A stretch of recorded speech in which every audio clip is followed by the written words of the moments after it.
nigo omo CEO Bwekomitii ya National Lands Commission aserieta kabale tache nigo ritukoria nyako bwikirana Bosio Bwekomitii yekibesa na muno elie kurigereria ensemelia Public Accounts Committee rikonya kabaga koera igoro yenchira kibesa kyabe kigotumeka cyo mwaka 2022-2023 nabo nigo egati ya committee ya nyakabage komocha ensemeyo asobutumekyo bobebu kibesa muna tokomanyigwa no mulikito David Bogonkonyo kangi kurwase county ya Nairobi. And final payment has not been done. There's room for further defects identified.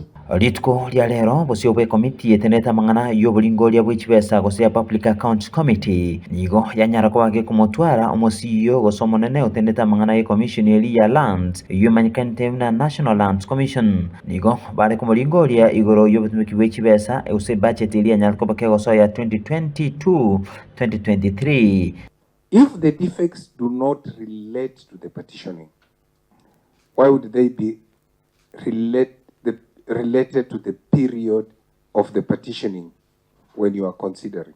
Or are you saying the project is not closed in relation to the rent? Hekerenge kanane kyo gotwale committee ritkolia lero no kurigeria igoro yobotumeki wechibesa chirichanya toko wachikobekwa ase a commission yo ya National Lands Commission na kihibanyarko bagonyetumeka chibesa chirichya bekirwe ababunge nigo banyarko bakubolia maswali aya asibangania komanya naki bagendete kunyarko bagokorega siabo oikara no nyambono iga. In the CEO's own admission is that the officers are rained on. It's a very nasty situation where you can wake up one morning and all noble documents of the commission are locked in what? They are soaked. What will you do?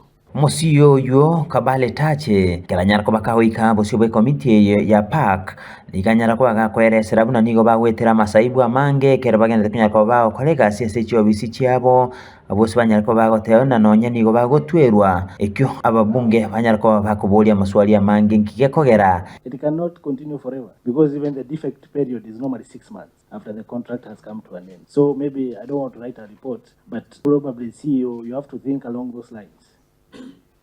Yeah, even if it means closing it, finishing the whole story and trying to engage maybe even some other contractors chair, I don't know. So long as windows are closed, how will water enter? That's what I was also wondering. Because a well-ventilated office is very nice rather than an office which lacks ventilation. When I say defect, the rains actually comes through the windows. I think the way the building is structured, so when it rains, so there's no way the rain can be prevented from flowing into the office. So that's one, into where we are now.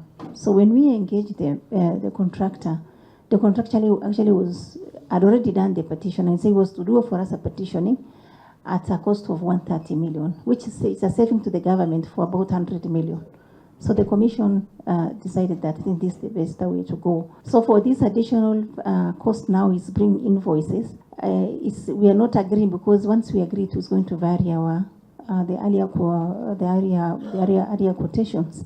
Baigo chinga kichicho ababunge nigo banyara ko bakubolia igoro yaba contractor osaba kolega sibali balikira sechi contract binanki bataranya ko bakubekerwa emeremo asenchera ya permanent and pension po. Engage the CS for Treasury further as members of parliament to see the way forward. They act for 4 years, then maybe some positions require some, they have a tenure. Then after you act for 5 years, then you are confirmed, then you go for your full tenure. So basically you have worked for 11 years, which disadvantages maybe some other people who should have maybe occupied those positions. Why would the Treasury be required to approve? Because they have already provided money for that position. I mean, it doesn't make legal sense and professional sense. Out of 25, 23 positions have been substantively confirmed. 2 are under review for this financial year. Ababunge selio gelimo nigo banyara ko bagoteba buna bachikunyara ko bakoro sioroboti oruya erura chikunyara ko baburo kuligeria amasaibu agendete kunyara ko bako andama abakolega siabuo Bwekomitii ya National Lands Commission chinga kichicho mo CEO o National Lands Commission kabale tache diganyara ko bakagoteba buna commission ya National Lands Commission nige bwata bakolega siabake kurende ababunge abanyarwa bako mwerekele buna mbachi kunyarwa bakuligereria amagania yo abo. I think we all know the situation we are currently in terms of staff establishment. So our entails movement. Our work entails technical. Actually, we have a shortage of technical staff. So if given a chance by national treasury to be given more funding, then we'll be able to recruit, and we may, if we were to review our structure, then we review it upwards, I can tell you, because of based on our needs. Nkoripotele ya Getembe TV kurase county ya Nairobi, Eliataliane Bwekomitii.